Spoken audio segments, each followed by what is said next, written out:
Hello friends, welcome back to Priya Makki channel. Last வீடியோவில் நம்ம வீடு காலி பண்ணதை பார்த்துருப்பீங்க. அதோடைய பார்ட் 2 வீடியோ தான் இது. பார்ட் 1 யாராவது பார்க்கல அப்படின்னா மேலே ஐகார்ட்லேயும் டிஸ்கிரிப்ஷன் பாக்ஸ்லேயும் லிங்க் கொடுக்குறேன். ஸோ மறக்காமல் செக் பண்ணி பாருங்கள். அப்போ தான் மலேசியாவில் வீடு காலி பண்ணும்போது என்னென்ன விஷயத்துலலாம் நம்ம கவனமாக இருக்கணும் அப்படிங்கிறத உங்களால் தெரிஞ்சுக்க முடியும். இப்போ வாங்க வீடியோக்குள்ளே போகலாம்.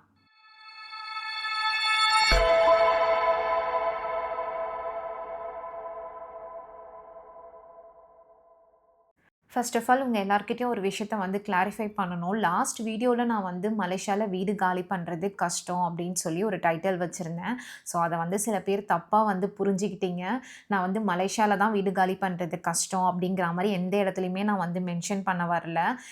இது பொதுவாக எல்லா கண்ட்ரிலையுமே நடக்கிற ஒரு விஷயந்தாங்க. அது எங்கள் லைஃப்பில் நடக்கும் போது நாங்கள் என்ன மாதிரியான ப்ராப்ளம்ஸ்லாம் ஃபேஸ் பண்ணியிருந்தோம், அதை எப்படி ஹேண்டில் பண்ணணும் அப்படிங்கிறத உங்களுக்கு ஷேர் பண்ணணும். ஸோ உங்களுக்கு அது யூஸ்ஃபுல்லாக இருக்குமே அப்படின்றதுக்காக தான் இந்த வீடியோவே நான் எடுத்தது. ஸோ இதை யாரும் பர்சனலாக எடுத்துக்க வேண்டாம் அப்படின்றத நான் கேட்டுக்கிறேன். இப்போ வாங்க என்ன நடந்துச்சு அப்படிங்கிறத பார்க்கலாம். வீடு காலி பண்ணுறதுக்கு 1 டே பிஃபோர் லாலாமூல ட்ரக் புக் பண்ணியிருந்தோம். அதில் 2 பேக்கேஜ் காமிச்சுது. ஃபஸ்ட்டு பேக்கேஜ் பார்த்திங்கன்னா வெறும் திங்ஸ் மட்டும் மூவ் பண்ணி வைக்கிற மாதிரி அது 300 ரிங்கெட் போல் காமிச்சுது. செகண்ட் பேக்கேஜ் பார்த்திங்கன்னா அசம்பிள் பண்ணணும். எங்களுக்கும் வார்ட்ரோப் எல்லாமே ஃபிக்ஸ் பண்ண வேண்டியது இருந்ததுனால நாங்கள் செகண்ட் பேக்கேஜ் சூஸ் பண்ணியிருந்தோம். அது பார்த்திங்கன்னா அரௌண்ட் ஒரு 400 ரிங்கீட்லேருந்து 450க்குள்ளே தான் இருந்துச்சு. எனக்கு எக்ஸாக்டாக தெரியல. பட் 450க்கு மேலே கிடையாது. ஸோ அதனால் நாங்கள் என்ன பண்ணோம், ஓகேன்னு சொல்லி அதையே புக் பண்ணிட்டோம். புக் பண்ணணும் டிரைவர் கிட்டேருந்து கால் வந்தது. அவங்க எல்லாத்தையும் கேட்டுட்டு என்ன சொன்னாங்கன்னா, நீங்கள் லாலாமூ சைட்லேருந்து அந்த ஆப்பில் புக் பண்ணிங்களா, அது கேன்சல் பண்ணிவிட்டு டேரெக்டாக கூப்பிடுங்க.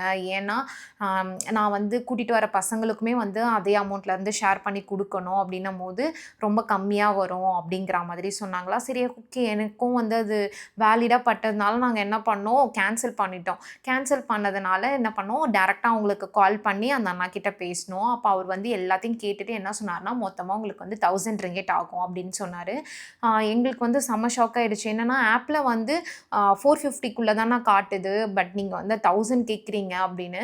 இல்லை 1000 கம்மியாலாம் பண்ண முடியாது அப்படின்னாங்களா. எங்களுக்கு 1000ன்றது ரொம்ப அதிகமாக இருந்துச்சு. ஏன்னா ஒரு 5லேருந்து 7 கிலோமீட்டர்ஸ்குள்ளே தான் இருக்கும். ஸோ அதுக்கு இவ்வளோ அமௌண்ட்டு அப்படின்னும் போது எங்களுக்கு வேண்டாம் அப்படின்றத அந்த அண்ணாக்கிட்ட சொல்லிட்டோம். அகைன் புதுசாக புக் பண்ணோம்.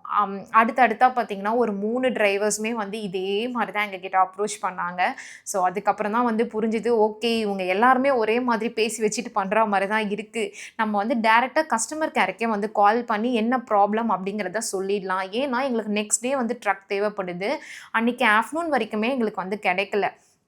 ஸோ அதனால் என்ன பண்ணோம், கஸ்டமர் கேருக்கு கால் பண்ணி என்ன நடந்துச்சு அப்படிங்கிறது எல்லாமே சொன்னோம். இது வரைக்கும் நாங்கள் ஒரு 4 to 5 டைம்ஸ் போல் புக் பண்ணோம். புக் பண்ண எல்லா டிரைவர்ஸுமே எங்ககிட்ட இதே மாதிரி தான் அப்ரோச் பண்ணுறாங்க. கேன்சல் பண்ணிவிட்டு நீங்கள் டேரெக்டாக கூப்பிடுங்கன்னு சொன்னோன்னே, நம்ம அப்படி பண்ணதுக்கப்புறம் எக்ஸ்ட்ராவாக அமௌண்ட் கேட்குறாங்க அப்படின்ட்டு. அதுக்கப்புறம் கஸ்டமர் கேர்லேருந்து எங்களுக்கு என்ன சொன்னாங்கன்னா, நீங்கள் அந்த மாதிரி பண்ணாதீங்க. கேன்சல் பண்ணிட்டீங்க அப்படின்னா, இஃப் இன்கேஸ் ஏதாவது இஷ்யூ ஆகிடுச்சு அப்படின்னா எங்களால் உங்களுக்கு எந்த ஒரு சப்போர்ட்டுமே பண்ண முடியாது அப்படிங்கிற மாதிரி. நீங்கள் மறுபடியும் ஒரு தடவை உங்களுக்கு என்னென்னலாம் தேவையோ கரெக்டாக அதை சூஸ் பண்ணி நீங்கள் பண்ணுங்கள். இதே மாதிரி மறுபடியும் வேறு யாராவது பண்ணாங்க அப்படின்னா நீங்கள் டேரெக்டாக எங்களுக்கு கால் பண்ணுங்கள் அப்படிங்கிற மாதிரி சொன்னாங்க. சரின்ட்டு மறுபடியும் நம்ம புக் பண்ணோம். புக் பண்ணோன்னே நீங்கள் லாஸ்ட் வீடியோவில் பார்த்துருப்பீங்களா, அந்த அக்கா தான் எடுத்திருந்தாங்க. எடுத்தோன்னா அவங்க எதுவுமே கேட்கல. என்ன திங்ஸ் இருக்குது, எப்போ வரணும் அப்படிங்கிறது எல்லாத்தையும் கேட்டாங்க. எனக்கும் என்னென்னலாம் நீட் இருக்குது அப்படிங்கிறது எல்லாத்தையுமே நான் அவங்கக்கிட்ட சொல்லிட்டேன். அவங்க எல்லாத்துக்குமே ஓகேன்னு சொல்லிவிட்டு நெக்ஸ்ட் டே மார்னிங் கால் பண்ணாங்க. கால் பண்ணதுக்கப்புறம் தான் சொல்கிறாங்க, அன்னைக்கு அந்த டே மார்னிங் கால் பண்ணி சொல்கிறாங்க, நீங்கள் லாலாமூவில் புக் பண்ணிங்கல்ல, அது கேன்சல் பண்ணிவிடுங்க. நான் இப்போ வந்துட்டு தானே இருக்கேன், நம்ம டேரெக்டாகவே பேசிக்கலாம் அப்படிங்கிற மாதிரி. எனக்கு என்ன பண்ணுறதுன்னு தெரியல. ஏன்னா நம்மளுக்கு நேற்று வரைக்குமாவது கொஞ்சம் டைம் இருந்தது கேன்சல் பண்ணி பண்ணுறதுக்கு. இன்றைக்கி அந்த டேயில் சொல்லும் போது இன்னும் ஒரு 30 மினிட்ஸில் நம்ம திங்ஸ் எல்லாத்தையுமே எடுக்கணும்னும் போது நம்ம எப்படி மறுபடியும் இதை கஸ்டமர் கேருக்கு கால் பண்ணி இவங்க இந்த மாதிரி பண்ணுறாங்கன்னு எப்படி நம்மளால சொல்ல முடியும். ஸோ நான் என்ன சொன்னேன், அந்த அக்கா கிட்ட, ஓகேக்கா நான் பண்ணிக்கிறேன், நீங்கள் வாங்க அப்படிங்கிறது மட்டும் தான் நான் சொன்னேன். நான் கேன்சலோ இல்லை எதுவுமே பண்ணலை. அந்த அக்கா கிட்ட பண்ணுறேன் அப்படின்ற மாதிரி நான் சொல்லிவிட்டேன். அவங்களும் வந்துட்டாங்க. திங்ஸ் எடுத்தது அது எல்லாமே நீங்கள் பார்ட் 1 வீடியோவில் பார்த்துருப்பீங்க. பார்க்கல அப்படின்னா அதையும் ஒரு தடவை பார்த்துட்டு வந்துடுங்க. அப்போ தான் இந்த வீடியோ உங்களுக்கு புரியும். இப்போ புது வீட்டில் எல்லா திங்ஸும் எடுத்துகிட்டு வச்சாச்சு. வச்சதுக்கப்புறமா அந்த டிரைவர் அக்கா எனக்கு பேமெண்ட் பண்ணுங்க, நான் கிளம்பணும் அப்படின்னாங்க. அப்போ தான் நாங்கள் சொன்னோம், நீங்கள் இன்னும் வார்ட்ரோப் எதுவுமே ஃபிக்ஸ் பண்ணவே இல்லையே, இல்லையே எப்படிக்கா அப்படின்னும் உடனே அவங்க அதெல்லாம் ஓப்பன் பண்ணி பார்த்துட்டு, இந்த வார்ட்ரோப்லாம் எங்களுக்கு வந்து ஃபிக்ஸ் பண்ண தெரியாது. இதெல்லாம் வந்து ரொம்ப கஷ்டம். நீங்க வந்து எனக்கு பேமெண்ட் பண்ணி தான் ஆகணும். வேற வழி இல்ல அப்படிங்கிற மாரி வந்து சொன்னாங்க. சரி ஓகேங்க்கா நீங்க வந்து வெயிட் பண்ணுங்க. நான் கஸ்டமர் கேருக்கு வந்து கால் பண்ணி பேசிட்டு நான் உங்களுக்கு வந்து கன்ஃபார்ம் பண்றேன் அப்படின்னு. கால் பண்ணும்போதே பார்த்தீங்கன்னா, அவங்க எங்கள காலே பண்ண விடல. நீங்க பண்ணாதீங்க. பண்ணாலும் வேஸ்ட்டு தான். அவங்க வந்து எடுக்கவே மாட்டாங்க காலு. நீங்க வந்து எவ்வளோ நேரம் என்ன வந்து வெயிட் பண்ண வைக்கிறீங்களோ, நீங்க வந்து அதுக்குமே வந்து அமௌண்ட் வந்து பே பண்ற மாரி தான் இருக்கும். அப்படிங்கிற மாரி அவங்க எங்களுக்கு சொல்லிட்டே இருந்தாங்க. நாங்களே ஓகேக்கா நீங்க வந்து வெயிட் பண்றதுக்கு வந்து அமௌண்ட்டும் நாங்க வந்து பே பண்ணிடுறோம். எங்களுக்கு ஒண்ணும் ப்ராப்ளம் இல்ல. நான் ஒரு தடவ பேசிட்டு உங்களுக்கு நான் வந்து கன்ஃபார்ம் பண்ணதுக்கப்புறம் பேமெண்ட் பண்றேன்க்கா அப்டின்னேன். ஒரு 20 மினிட்ஸ் ஆச்சு கஸ்டமர் கேருக்கு வந்து நம்ம கால் அட்டெண்ட் பண்றதுக்கு. நான் அட்டெண்ட் பண்ணதுக்கப்புறம் என்னென்னலாம் நடந்ததோ எல்லாத்தையும் சொன்னதுக்கப்புறம், ஒரு 100 ரிங்கிட் வந்து நம்மளால சேவ் பண்ண முடிஞ்சதுங்க. அவங்க வந்து ஒரு 300 ரிங்கிட்லேருந்து 320 போல வந்து பே பண்ண சொன்னாங்க. அதுக்கப்புறம் அந்த அக்கா கிட்ட வந்து நாங்க சொல்லிட்டு, அந்த அமௌண்ட்ட வந்து பே பண்ணிட்டோம். அவங்களும் வந்து எதுவுமே கேட்டுக்கல. ஏன்னா வந்து லாலாமூ சைட்லருந்தே சொல்லிட்டாங்க அப்டின்னா, அவங்களால எதுவும் பண்ண முடியாதுல்ல. அவங்க வந்து அந்த அமௌண்ட்ட மட்டும் வாங்கிட்டு கெளம்பிட்டாங்க. ஸோ நீங்களும் வந்து வீடு காலி பண்ணும்போது லாலாமூல ட்ரக் புக் பண்றீங்க அப்டின்னா, கொஞ்சம் கவனமா வந்து பண்ணுங்க. இந்த மாரி டிரைவர்ஸ் யாராவது வந்து கேன்சல் பண்ண சொல்லி கேட்டாங்க அப்டின்னா, தயவு செஞ்சு வந்து பண்ணாதீங்க. ஏன்னா லாஸ்ட் வீடியோலயே நெறைய பேர் வந்து இந்த மாதிரி எங்களுக்குமே இந்த மாதிரி நடந்திருக்கு அப்டின்ற மாதிரி கமெண்ட் பண்ணியிருந்தாங்க. ஸோ எது வந்து ரொம்ப பெஸ்ட்டா இருக்குமோ அந்த மாதிரி கேட்டு ரிவ்யூலாம் பார்த்துட்டு நீங்க வந்து ட்ரக் வந்து புக் பண்ணிக்கோங்க. அதுக்கப்புறமா அந்த வார்ட்ரோப் எல்லாத்தையும் நாங்களே வந்து ஃபிக்ஸ் பண்ணிட்டோங்க. மொத்தமா வந்து ஒரு 4லருந்து 5 மணி நேரம் ஆச்சு அந்த 2 வார்ட்ரோபுமே வந்து ஃபிக்ஸ் பண்றதுக்கு. நாங்க வந்து ஒரு 2 நாளா வந்து ஸ்ப்ளிட் பண்ணி அத வந்து பண்ணிக்கிட்டோம். இப்ப நீங்க பார்க்குறது வந்து நம்மளுடைய பழைய வீடு.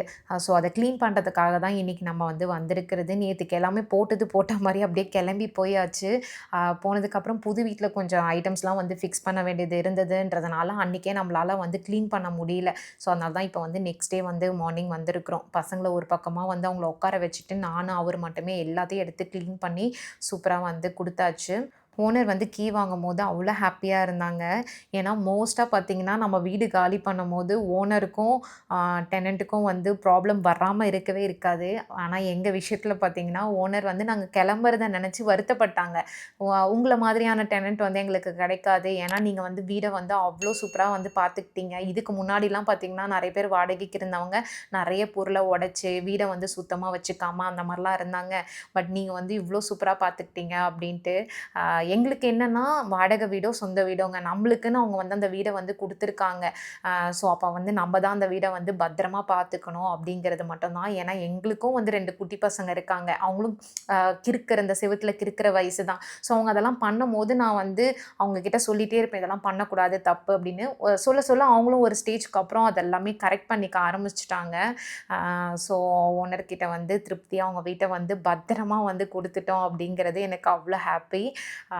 புது ஜர்னி, புது வீட்லருந்து ஸ்டார்ட் ஆக போகுது. இதே மாதிரி நெறைய விளாக்ஸ் வந்து நம்ம பார்க்க போறோம். ஸோ நம்ம சேனல வந்து சப்ஸ்கிரைப் பண்ணி வச்சுக்கோங்க. நம்ம வேற ஒரு வீடியோல பார்க்கலாம். பாய்.